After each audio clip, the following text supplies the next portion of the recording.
Chers amis, bonjour. Je vous souhaite la bienvenue à la maison. Nous sommes chez Honesty, nous sommes chez nous. Je vais vous parler de quelque chose dont nous n'avons pas vraiment l'habitude de parler et même que nous mettons souvent en retrait, c'est-à-dire notre sensibilité. Comment se sensibiliser à une sensibilité qui nous est propre, que l'on considère comme intérieure et que l'on considère comme secrète et qui doit se manifester tout simplement par un non-dit. Je trouve désolant que nous ayons le besoin de nous cacher de notre sensible, notre partie la plus intime et la plus chaude, la plus chaleureuse, celle qui nous permet de nous mettre en contact avec les autres sur leur terrain pour ce qu'ils sont vraiment, avec qui nous sommes vraiment. J'ai besoin de vous parler de ceci parce que être sensible est important, parce que ça va nous donner plein de renseignements. La sensibilité porte quelque chose en elle qui nous amène à réfléchir sur ce que nous ressentons exactement lorsque nous vivons des situations qui sont soit plaisantes, soit difficiles à vivre dans notre existence. La sensibilité va nous ramener vers nos organes, par exemple.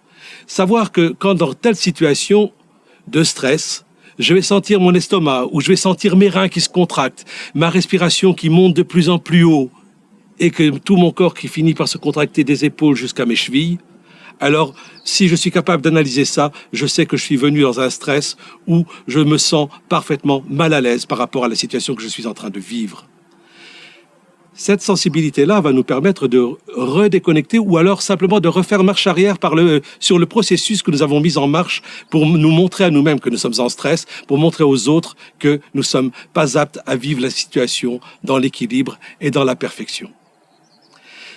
La respiration va nous permettre de revenir dans cette sensibilité et de nous recentrer par rapport à notre axe et nous inviter à prendre de l'ancrage par rapport à la Terre. Nous existons par rapport à la Terre, nous existons par rapport au ciel, nous sommes au milieu. De droite, de gauche, nous devons ramener toutes les énergies qui nous permettent d'être ancrés par rapport à nous-mêmes. C'est important sur le plan psychologique, c'est important sur le plan moral, c'est important sur le plan spirituel, mais également sur le plan proprement physique, organique. Tout dans notre corps nous indique et nous donne les clés de ce qui est en train de se passer en nous.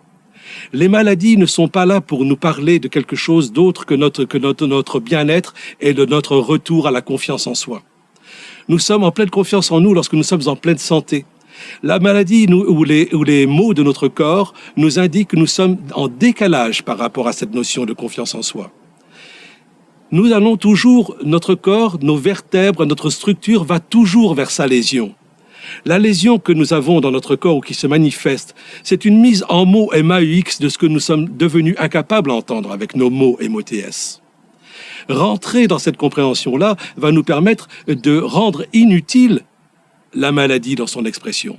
Nous sommes venus ici pour être heureux et parfaitement heureux. Et avec Honesty, c'est ce que nous sommes venus vous communiquer. Et comme vous êtes venus vers nous, vous êtes venus vous communiquer sur la même longueur d'onde avec nous. Et c'est cette sensibilité-là qui est importante parce que tout dans nos relations nous amène à nous recueillir quand nous sommes face à quelqu'un d'autre, à être dans sa longueur d'onde et l'inviter à rentrer dans la nôtre pour que nous puissions véritablement nous entendre. Si nous prenons une longueur d'onde d'une antenne radio et que nous l'entendons parfaitement et que l'autre veut s'exprimer par rapport à nous sur une autre longueur d'onde, il est clair que ces longueurs d'onde vont peut-être se croiser comme ça, mais se rencontrer jamais. Nous devons nous rencontrer à partir du moment où nous nous prêtons attention les uns aux autres. Mais avant de pouvoir se prêter l'attention à l'un et à l'autre, il faut véritablement que nous prêtions attention à qui nous sommes nous-mêmes dans notre propre sensibilité. Cette perte de temps qui consiste à ignorer sa sensibilité nous mènera toujours dans le mur. Le mur, on doit en faire un autre, on doit en construire un autre, celui qui sert d'écran où l'on expose notre sensibilité, parce que notre sensibilité, c'est la partie la plus riche, la partie la plus authentique de qui nous sommes. Nous n'avons pas à avoir honte des outils qui nous ont été donnés. La peur nous indique que les dangers qui peuvent arriver et à nous en prémunir. La sensibilité nous indique ce qu'il est nécessaire de savoir pour se prémunir de problèmes de santé, de problèmes relationnels, des problèmes de vie par rapport à soi et par rapport aux autres. C'est simple. Revenir justement à la simplicité, c'est ce que nous invite la vie à faire. D'autres experts, on vous en parlait aussi de la simplicité. On revient tous à ce fondamental. Redevenir simple. Être simple, c'est s'accepter tel que nous sommes. tels que nous sommes, nous sommes qui nous sommes, mais nous sommes aussi des êtres en pleine évolution. Et c'est par cette acceptation de qui je suis et que, avec mes qualités et mes défauts, que je vais pouvoir me permettre de me hisser vers quelque chose de plus grand, de meilleur, peut-être qui me dépasse et qui nous enveloppe. Je vous invite à venir avec moi pour que nous nous développions ensemble. Nous sommes là pour vivre quelque chose de grandiose. Et c'est cette grandiosité des choses que nous avons à vivre passe par cette sensibilité que nous connectons et qui nous met en rapport avec chaque millimètre de ce qui nous compose. Corps, physique, âme, le cœur, nous devons exister dans ces dimensions-là parce que c'est notre richesse. Ne perdez pas votre richesse à la dépenser, à vous comparer, à avoir peur, à perdre du temps, à faire des choses qui ne vous ramènent pas à vous-même. Cherchez de l'argent ou acheter des choses avec votre argent pour paraître dans le regard des autres. Votre argent vous sert c'est une monnaie, c'est une valeur d'échange. La relation, c'est une valeur d'échange. La sensibilité est votre valeur d'échange et votre maître étalon sur lequel vous savez que vous êtes juste. Restez juste, restez équilibré. C'est la force que l'on vous demande. Cette force, vous pouvez la chercher au plus profond de vous-même. Il faut pour cela aller regarder dans son énergie. Lorsque nous nous canalisons dans notre énergie, nous sommes capables de nous mettre en relation avec chacun de nos organes. Si nous mettons en relation avec nos organes reins, par exemple, nous savons que si nous allons dans l'excès négatif, nous allons vers nos peurs et nos angoisses. Mais si nous allons vers le positif de cet organe, nous allons vers la décision juste et équilibrée pour soi-même. Nous allons vers la ténacité et la volonté juste, équilibré pour soi-même par rapport à cette décision que nous venons de prendre. Nous sommes capables de prendre des responsabilités par rapport à cette décision parce que nous sommes forts de toute l'énergie que nous avons ancrée à l'intérieur de nous. Nous sommes capables aussi de nous accepter tels que nous sommes. Ça, c'est l'énergie des reins. Les reins nous amènent à l'acceptation pleine et entière de qui nous sommes. Et c'est à partir de là que nous pouvons encore continuer de nous réaliser. Donc, nous avons appris avec plusieurs experts comment respirer, comment régénérer nos reins. Il y a des choses toutes simples. Par exemple, aussi, expérimentez dans votre voiture. Vous êtes là, vous avez roulé pendant des heures et des heures, vous aimeriez arriver, vous aimeriez faire ce petit supplément d'effort pour faire la route et le reste de route qui reste à faire sans vous arrêter. Alors, faites une chose toute simple, vous claquez les dents comme ça. Et vous verrez que si vous le faites 3-4 fois comme ça, en respirant bien, vous allez retrouver l'énergie pour 3 quarts d'heure de route supplémentaire. Ce n'est pas forcément un conseil de bonne loi. Je crois que tous ceux qui s'occupent de sécurité de la route vont copieusement gueuler à la sortir, mais c'est pas grave. Je crois qu'il y a des choses, il y a des situations que nous vivons où nous sommes des fois implacablement contraints à continuer. Alors quand on continue, on claque des dents. Il y en a qui disent que ça donne de la peur, ou c'est un témoin de la peur. Moi, je vous dis que ça vous ramène l'énergie dans vos reins. Ça vous ramène l'énergie dans votre force. Ça vous ramène l'énergie de votre fondement. Et quelqu'un qui est fondé, on ne le déracine pas. Je vais vous parler maintenant d'un autre organe qui se trouve à peu près du même côté, à droite, au même niveau, à droite, le plus gros de nos organes, qui s'appelle le foie. Le foie est un organe essentiel. Il organise tout un tas d'opérations chimiques. On ne va pas rentrer dans les détails, mais il nous permet de vivre toute cette sorte de choses. C'est une usine, ce foie.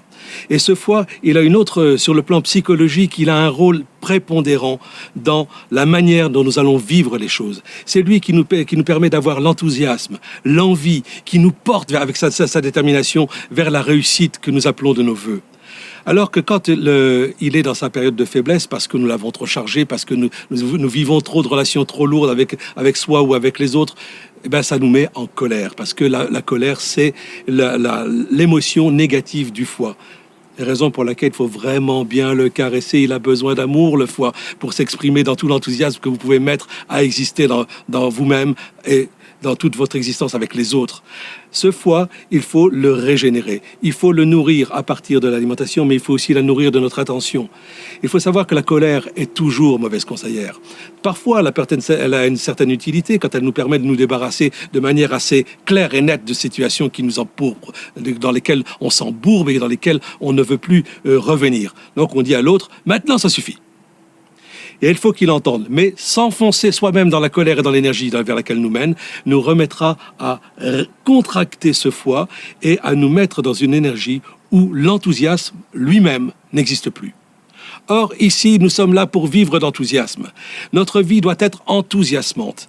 Et elle peut être enthousiasmante à partir du moment où nous devenons sensibles à nos fonctionnements. Nos fonctionnements sont simples. Il faut simplement aller rechercher quel est l'usage de chacun de nos organes. Dans les petits modules courts que nous allons faire, je vous apporterai des solutions simples pour réanimer chacun de nos organes pour qu'ils puissent rentrer dans leur version positive et nous amener dans toute notre force, notre richesse et notre enthousiasme à vivre le moment présent. Le moment présent est important, n'oubliez jamais. Le passé appartient au passé. Demain, c'est un mystère. C'est à partir d'ici et maintenant qu'on va pouvoir corriger les choses. Si vous cherchez à corriger les choses à partir d'un autre endroit, vous ne corrigerez jamais. Vous et moi, nous sommes inscrits ici et maintenant dans le présent. Nous nous regardons dans les yeux. Et c'est dans cet amour, cet enthousiasme que nous partageons ici et maintenant, que nous allons comprendre que notre sensibilité nous amène à accueillir qui nous sommes à partir de tous les signaux que notre corps, que notre esprit, que notre âme, que les autres nous amènent, sont des signaux positifs parce qu'ils sont destinés à nous faire grandir. Si nous comprenons ça, nous sommes dans une richesse infinie parce que nous serons reliés aux autres sans entendre la part négative de ce qui pourrait nous ramener en arrière. C'est tellement facile de prêter une attention qui n'était pas forcément celle que l'autre voulait nous avoir. Cette attention, nous l'entendons qu'à partir de nos peurs, qu'à partir de ce que nous avons créé. Et donc ces angoisses nous amènent toujours en retrait et à critiquer l'autre. L'autre est un miroir dans lequel nous pouvons nous regarder. C'est un miroir dans lequel nous ne devons pas voir la négativité. Nous devons voir juste ce qui nous permet de grandir.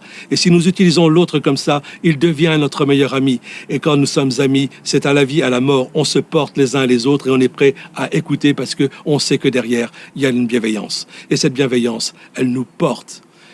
Nous sommes portés aujourd'hui par cette bienveillance. Je suis content de pouvoir vous en parler et je vous invite à développer votre confiance en vous en regardant, en écoutant votre corps, votre esprit, vos amis. Nous sommes ensemble, nous sommes des amis maintenant, dès or déjà et pour la suite. Et avec Honesty, je vous remercie de nous avoir et de m'avoir particulièrement écouté maintenant et je vous dis à très bientôt. Au revoir.